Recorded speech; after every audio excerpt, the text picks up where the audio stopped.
¿Cómo están? Hoy día les voy a mostrar cómo hacer una fogata. Pero primero vamos a hacer un tour de mi casa.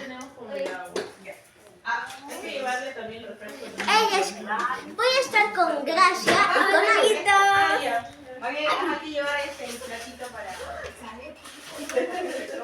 Bueno, ahora les vamos a hacer el tour. Esta es la sala. Oh, Tiene wow. esta PlayStation por acá y un mando y dos. A mí no me habías presentado los mandos. Ah, porque hace tiempo que los tengo.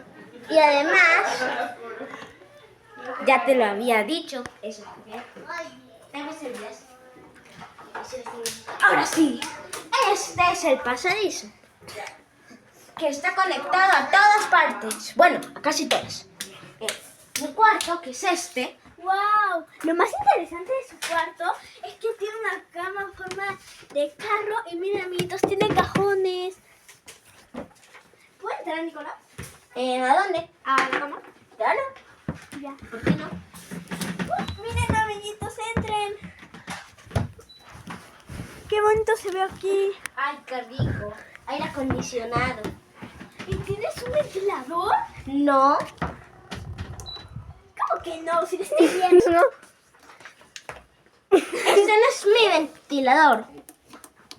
Entonces, ¿de quién es? Es de mí.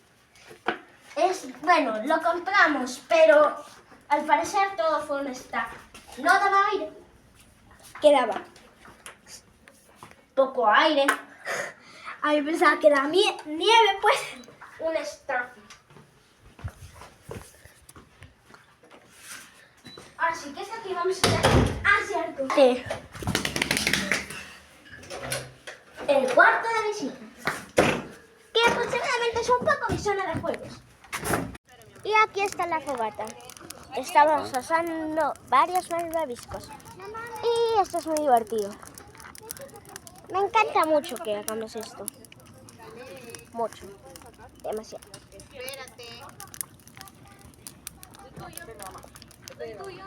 Ahora sí, lo voy a sacar. ¡No! ¡No! Por quedarme hablando si mi malvavisco se me quemó. Ya no sirve. Ya no sirve el malvavisco. Cambia de palo ya, Nico. Ven, dame el palo. Bueno, toma. Ya, a Ahorita quemar. no. Uy, ya la había dejado para quemar. Chicos, Otro y palo. esto es todo. Adiós. Que ponga otro palo.